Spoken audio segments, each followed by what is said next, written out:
ये कोई ढकी छुपी चीज नहीं कि 2018 में बाजवा साहब के कहने के ऊपर एमपीएस और एमएनएस तोड़े गए और पीटीआई में शामिल कराए गए। साहब ने के ऊपर एहसान बाजवा साहब ने किया, मुल्क से अच्छा नहीं किया। बाजवा साहब ने बड़ा ओपनली कहने की बात है, चंद माह की जेल में एक भी इंसान नहीं टूटा, एक इंसान ने पीटीआई ज्वाइन नहीं की या एक इंसान ने वादा माफ गवाह नहीं बना। मगर अब एक लाइन लगी है वादा माफ गवाहों की, अब एक लाइन लगी है। एक जमाने में तो बाजवा साहब इमरान खान साहब के आंख के एक नहीं बल्कि दोनों आंखों के तारे थे। वो कर दी। मैं चंद चीजों पे आपसे गुफ्तगू करना चाहता हूं। एक, आजकल एक नई बहस छड़ी है जो फरमाते हैं कि मखलूत हुकूमत बनने लगी है। उसकी वजह बताऊंगा कि वो क्यों कहते हैं। और दूसरा, एक बहस ये छिड़ी हुई है कि ये पीडीएम की हुकूमत जिसमें पीपल्स पार्टी भी शामिल है, ये बाजवा साहब। एक जमाने में तो बाजवा साहब इमरान खान साहब के आंख के एक नहीं बल्कि दोनों आंखों के तारे थे। मगर मैं ये बता दूं, खान साहब की खुसूसियत बता दूं, हजरत अली का कौल है कि जिस पे एहसान करो उसके शर से डरो। ये कोई ढकी छुपी चीज नहीं कि 2018 में बाजवा साहब के कहने के ऊपर एमपीएस और एमएनएस तोड़े गए और पीटीआई में शामिल कराए गए। यहां तक कि जब इलेक्शन हो गया तो तब भी हुकूमत नहीं बनती थी, तो जितने आजाद उम्मीदवार जीते थे उनको उठा के जहांगीर तरीन के जहाज में लाया गया और नियाजी साहब को डिलीवर किया गया।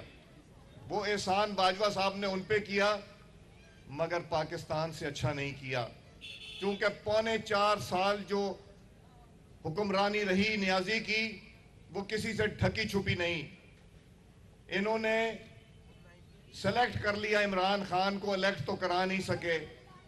इमरान खान ने हुकूमत करनी शुरू की तो हर उस शख्स से बदला लिया जो उसके खिलाफ किसी ने मुंह से कोई लफ्ज निकाले।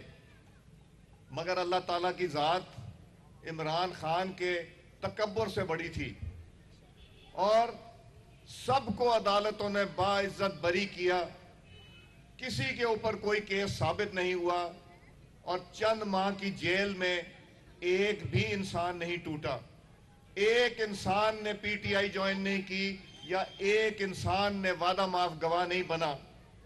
मगर अब एक लाइन लगी है वादा माफ गवाहों की, अब एक लाइन लगी है। तो नियाजी साहब ने के ऊपर एहसान बाजवा साहब ने किया, मुल्क से अच्छा नहीं किया। बाजवा साहब ने बड़ा ओपनली कहने की बात है और सब जानते हैं। मगर इमरान ने जब उनकी मर्जी से बाजवा साहब ने हर चीज नहीं की और इस्टेब्लिशमेंट न्यूट्रल हो गई, तो इमरान खान साहब ने उनको बुरा भला कहना शुरू कर दिया। और निजी महफिल में जो कुछ कहते हैं, अगर बाजवा साहब आपके पास वो रिकॉर्डिंग तो आप कहेंगे कि आपकी जिंदगी की सबसे बड़ी गलती ये थी और पाकिस्तान की सबसे बड़ी गलती इमरान खान था। उसके बाद जहांगीर तरीन, जहाज, पैसा क्या नहीं किया इमरान खान के लिए। अलीम खान ने क्या कुछ नहीं किया, ओन चौधरी ने क्या कुछ नहीं किया। हर एक को इमरान खान ने डसा। मैं लफ्ज इस्तेमाल कर रहा हूं, डसा। कि जब आपके इलाके में या मोहल्ले में कोई लड़ाई होती है, कभी घर की खवातीन और बच्चियों को नहीं उसमें पर्चों में नामजद किया जाता। इन्होंने तो उस हद तक गए कि अलीम खान की, जहांगीर तरीन की घर की खवातीन को भी पर्चों में मुलव्वस किया, इसलिए कि उन्होंने उनके ऊपर एहसान किया था। तो हजरत अली का कौल, हजरत अली रजी अल्लाह ताला का कौल कि जिस पे एहसान करो उसके शर से डरो, इससे बेहतर मिसाल नहीं। मगर क्या कोई अब इसको एतबार करेगा?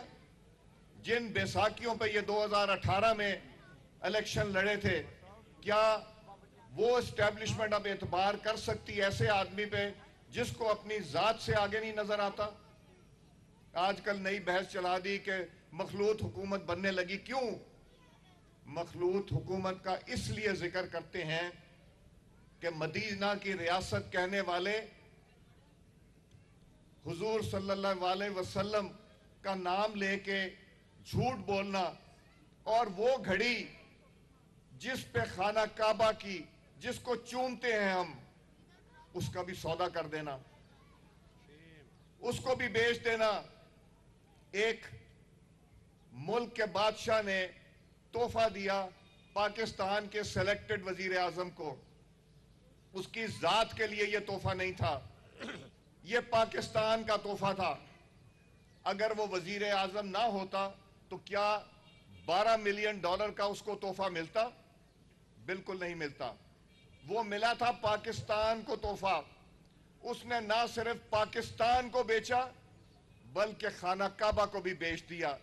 ये लाज नहीं रखी कि उस पर खाना काबा की तस्वीर है और मदीना रियासत की बात करता है। ये मुनाफिकत है। ऐसे मुनाफिक को अल्लाह ताला के हुजूर में कोई जगह नहीं है। और ये तो घड़ी इन्होंने जिसकी जरा करें $12 मिलियन को 230 रुपए से जर्ब करें, कितना बनता है? 2.5 अरब के करीब बनता है। और वो कितने में बेची? 50 करोड़ में बेची। और खरीदी कितने में? वो खरीदी चंद करोड़ में खरीदी। जिसकी कीमत 10 करोड़ लगवाई, 2 करोड़ 2.5 करोड़ में खरीदी और 50 करोड़ में बेची और खाना काबा की तस्वीर भी बेच दी। यह पाकिस्तान की अमानत थी उसके पास। अब शहबाज शरीफ ने, प्राइम मिनिस्टर ने, यह सब डिस्प्ले पे लगा दी है प्राइम मिनिस्टर हाउस में, और अगर बिकेंगी तो पूरी कीमत पे बिकेंगी और जो पैसा है वो किसी की जेब में नहीं जाएगा मगर फलाई कामों पे लगेगा।